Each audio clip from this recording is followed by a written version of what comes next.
جو ربیع الاول ہے جس پہ ہم خوشیاں منا رہے ہیں, مٹھائیاں بانٹ رہے ہیں, ہار پھول ہے, اور تو بہت کچھ ہونے لگا ہے. طواف شروع ہو گئے ہیں, کعبہ کی شبی بنائی جاتی ہے, اس کا طواف ہو رہا ہے, کیک کٹ رہے ہیں. میں نہیں کہتا کہ جو ربیع الاول منا رہے ہیں وہ نبی سے محبت نہیں کرتے, کہ 73 فرقے ہوں گے, یہی فرمایا نا, سب کے سب جہنم میں ہوں گے سوائے ایک کے.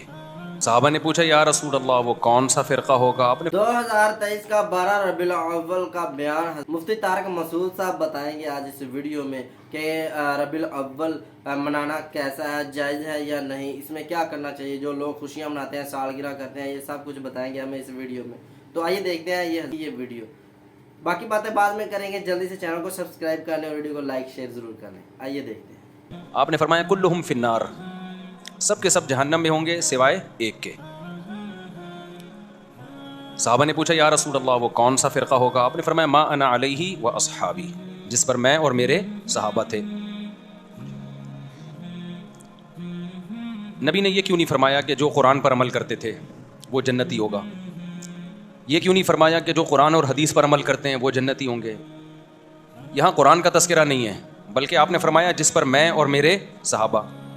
وجہ اس کی یہ ہے کہ کیونکہ یہ 73 فرقے اسلام کی طرف منسوب ہوں گے نا, تو قرآن کو تو سب مانتے ہوں گے, کیونکہ اگر قرآن کا انکار کر دیں پھر تو اسلام رہا ہی نہیں نا, پھر تو اسلام کے فرقے تھوڑی ہوئے.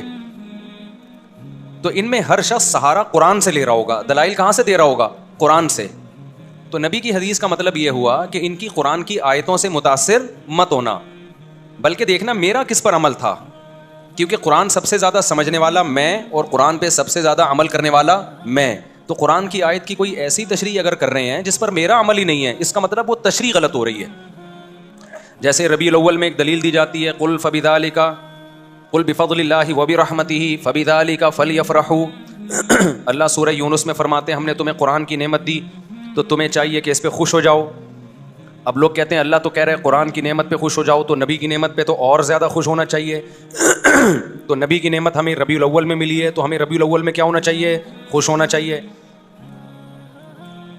اب یہ قرآن کی ایسی تشریح ہو رہی ہے جس پر نبی صلی اللہ علیہ وسلم کا عمل نہیں ہے. یہ آپ اپنی تشریح کر رہے ہیں, کیونکہ قرآن کا اگر یہ مطلب ہوتا تو سب سے پہلے ربیع الاول میں نبی خوش ہوتے اور خوشی مناتے, پھر صحابہ خوش ہوتے اور خوشی مناتے. ہم تو دیکھ رہے ہیں نہ نبی نے خوشی منائی نہ صحابہ نے خوشی منائی.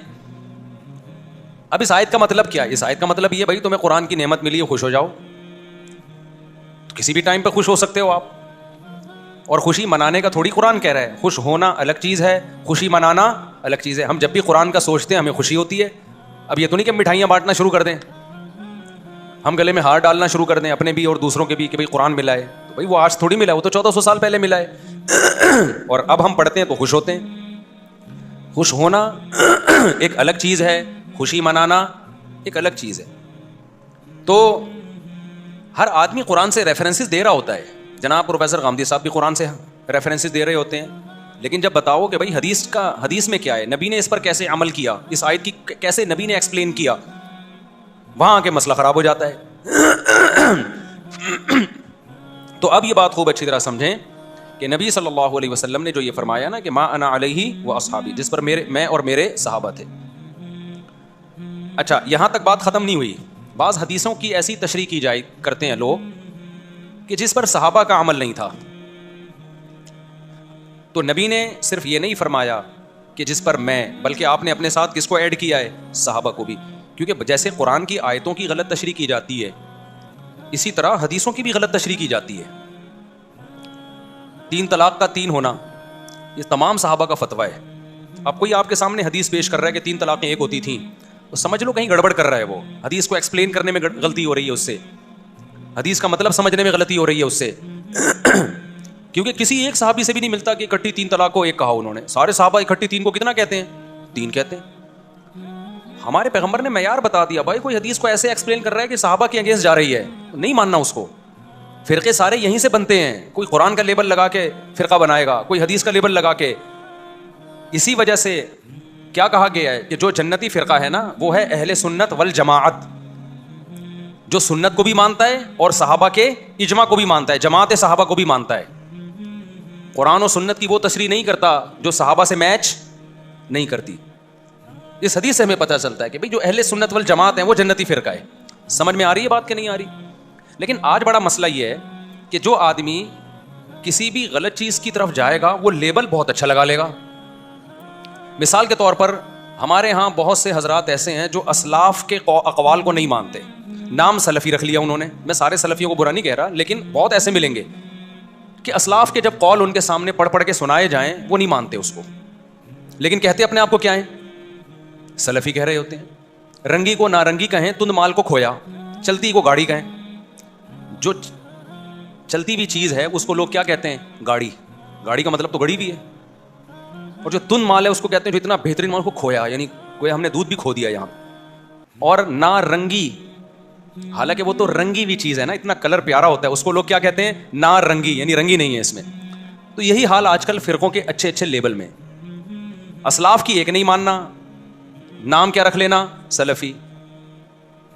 اہل سنت والجماعت یعنی حدیث اور صحابہ کو فالو نہیں کرنا, سنت اور جماعت, صحابہ کی جماعت کو فالو نہیں کرنا, نام کیا رکھ لینا, ہم اہل سنت والجماعت ہیں. سمجھ میں آ رہی بات؟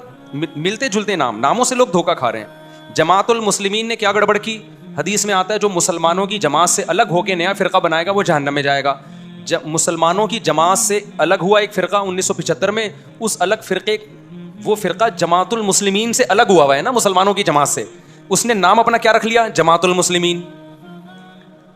تو یہ ملتے جلتے ناموں سے دھوکہ کھانے کی بالکل بھی ضرورت نہیں ہے. یہ لیبل ہے مارکیٹ میں چل رہے ہیں. میں بار بار ایک مثال دیتا ہوں کہ ایک آدمی نے چینی کی بوری پہ چاول لکھا ہوا تھا.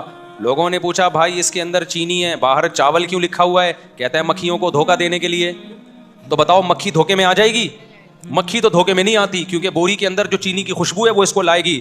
آپ لیبل سے دھوکے میں آتے ہو. جو اپنے آپ کو سلفی کہتے ہیں آپ سمجھتے ہو یہ اسلاف کے قول اقوال پر عمل کرتے ہیں. جو اپنے آپ کو اہل سنت والجماعت کہتا ہے آپ سمجھتے ہو یہ حقیقت میں اہل سنت والجماعت ہیں. جو اپنے آپ کو جماعت المسلمین کہتا ہے آپ سمجھتے ہو یہ سچی مچی کے جماعت المسلمین ہے. آپ اس خوشبو کو نہیں دیکھ رہے کہ عملی دنیا میں کون ہے جو حدیث اور صحابہ کو فالو کر رہا ہے, پریکٹیکل لائف میں کون ہے, اس پہ آپ غور و فکر کرنے کے لیے تیار ہی نہیں ہو. تو ناموں سے میں جانے کی بالکل بھی ضرورت نہیں ہے. کام کو دیکھو, کام کیا ہے, کام اہل سنت والجماعت والا ہونا چاہیے. اب یہیں سے ہم ربیع الاول کو دیکھتے ہیں. ربیع الاول کو کہ یہ جو ربیع الاول ہے جس میں ہم خوشیاں منا رہے ہیں, مٹھائیاں بانٹ رہے ہیں, ہار پھول ہے, اور اب تو بہت کچھ ہونے لگا ہے. طواف شروع ہو گئے ہیں, ایک کعبہ کی شبیہ بنائی جاتی ہے, اس کا طواف ہو رہا ہے, کیک کٹ رہے ہیں. یعنی بدعت میں جتنا آگے جائیں گے تو جاتے چلے جائیں گے نا آپ.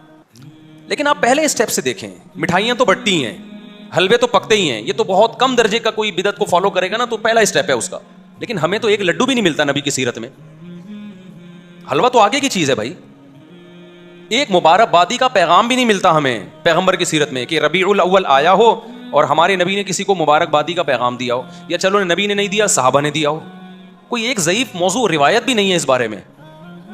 سمجھ میں آ رہی ہے بات کہ نہیں آ رہی؟ تو اب اگر کوئی اسکالر قرآن و سنت کے دلائل کے انبار لگا دیں, اس کا مطلب بھائی وہ قرآن و سنت کی اپنی اخبل تشریح ہے. یہ پشتوں میں کہتے ہیں اخبل ہے. ہمیں صحابہ میں نہیں ملتی یہ چیز, نہ تابعین میں ملتی ہے, نہ تبع تابعین میں ملتی ہے. یہ تو ہندوستان میں بہت بعد میں جا کے رسم شروع ہوئی ہے. تو اس لیے میں نہیں کہتا کہ جو ربیع الاول منا رہے ہیں وہ نبی سے محبت نہیں کرتے ہوں گے, ہم سے زیادہ محبت کرتے ہوں گے, لیکن علم نہ ہونے کی وجہ سے محبت کا رخ ٹھیک بولو نہیں ہے. میں کسی پہ الزام نہیں لگاتا کہ وہ نبی سے کر, سب نبی کی محبت میں ہی رہے ہیں.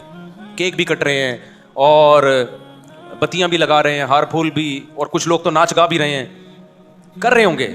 لیکن بھائی یہ محبت وہ ہے جو آپ کے, یہ وہ اسٹائل ہے جو آپ کا اپنا اسٹائل ہے. اللہ اس محبت کے اسٹائل کو قبول کرے گا, انداز کو قبول کرے گا جو اللہ اور اس کے رسول صلی اللہ علیہ وسلم کے بتائے ہوئے طریقے کے مطابق ہوگا. تو پہلی بات تو یہ ہوئی کہ ہمیں صحابہ, تابعین, تبع تابعین, اہل سنت والجماعت کے فقہ میں 4 امام ہیں. فقہ کہتے ہیں قرآن و سنت کے جو مسائل مرتب کیے ہیں وہ کنہوں نے کیے ہیں؟ 4 اماموں نے. امام ابو حنیفہ, امام مالک, امام شافعی, امام احمد بن حنبل. یہ وہ اسکالرز ہیں جن کو پوری اہل سنت والجماعت نے مانا ہے. جیسے حدیث میں امام بخاری کو امام مانا نا, لوگ کہتے ہیں نا کہ امام حنیفہ کے امام ہونے کی کیا دلیل ہے, ہمارے امام تو صرف پیغمبر ہیں. بھائی امام ابو حنیفہ کو امام فقہ میں مانا جاتا ہے ایک خاص جزیے میں, کہ نبی صلی اللہ علیہ وسلم تو نبوت میں امام ہے, سب کے امام ہیں. اس کی مثال ایسے جیسے امام بخاری حدیث میں امام ہیں یا نہیں. اب کوئی کہ نہیں ہمارے امام صرف امام نبی صلی اللہ علیہ وسلم ہے, تو ابے بھائی تو کدھر کی کدھر لگا رہا ہے. اس سینس میں ہم تھوڑی امام ابو حنیفہ کو امام بولتے ہیں. ہم اس سینس میں امام ابو حنیفہ کو امام بولتے ہیں جس سینس میں ہم امام بخاری کو حدیث کا امام بولتے ہیں, تو اسی سینس میں ہم امام ابو حنیفہ کو فقہ کا امام تو دوستوں مفتی طارق مسعود صاحب بتا رہے ہیں اب جو ہو رہا ہے حدیث میں کہیں بھی ہمیں نہیں ملتا. اب جو کر رہے ہیں سالگرہ میں کیک کاٹے جا رہے ہیں, طواف کرتے ہیں, کہیں کہیں سالگرہ, اور یہ کہیں تو اب ناچتے بھی ہیں. تو مفتی صاحب بتا رہے ہیں کہیں بھی نہیں ملتا حدیث میں ہمیں کہ کسی کو آپ صلی اللہ علیہ وسلم نے خالی مبارکباد ہی دی ہو اپنی ولادت کی یا ربیع الاول منایا ہو. مفتی طارق مسعود صاحب نے بہت اچھی باتیں بتائی ہیں. انہوں نے یہ بھی کہا ہے کہ اب دیکھیں اہل سنت والجماعت ہے, یہی لگتی ہے سیدھی جنتی. 73 فرقے ہیں, ان میں سے ایک فرقہ جنتی جائے گا, آپ صلی اللہ علیہ وسلم نے فرمایا. تو مفتی صاحب نے بتایا اس طرح کہ پھر اہل سنت والجماعت ہے کیونکہ وہ جماعت صحابہ کی جماعت کے فالو کرتے ہیں, ان کی سنت پر چلتے ہیں, اور سنت آپ صلی اللہ علیہ وسلم کی سنت پر بھی چلتے ہیں. تو اس لیے یہ نہ دیکھا کریں کئی فرقے ایسے ہیں. جماعت المسلمین کا نام لیا انہوں نے, جماعت المسلمین ہے وہ مسلمانوں سے ہٹ کے انہوں نے رکھ لیا, اور کافی سارے انہوں نے بتائے. اب یہ نہ دیکھیں کہ اس کا نام یہ ہے تو یہ بندہ سیدھا ہے, نہ اس کے کام دیکھیں سیدھے ہیں پھر وہ سیدھا ہوگا. کام ٹیڑھے ہوں گے, نام لیبل جو ہوگا وہ اچھا چپکایا ہوگا. نہیں, آپ بندہ دیکھیں کہ وہ اس کا جو کام ہے وہ کیسا ہے, وہ سنت کے مطابق صحیح ہے, احادیث کے مطابق صحیح ہے, صحیح راستے پر چل رہا ہے, تو پھر وہ بندہ صحیح ہے. اب یہ چل گیا ہے, یہ سسٹم سالگرہ ہوتی ہے, 12 ربیع الاول مناتے ہیں, لائٹنگ وغیرہ ہوتی ہے, یہ ہمیں نہیں ملتا سنت میں, نہ صحابہ کرام نے کیا ہے. تو لہٰذا یہ ایک غلط چیز ہے, یہ بدعت ہے. تو بچنا چاہیے اس چیز سے. آپ سنت پر عمل کریں, نماز پڑھیں, قرآن پڑھیں, احادیث پڑھیں. ملتے ہیں اگلی ویڈیو میں. آج کے لیے اتنا ہی. امید کرتا ہوں آپ کو ویڈیو پسند آئی ہوگی. آنے سے پہلے چینل کو سبسکرائب کر لیجیے گا, ویڈیو کو لائک کیجیے گا, دوستوں کے ساتھ شیئر کیجیے گا. دیجیے اجازت, اللہ حافظ.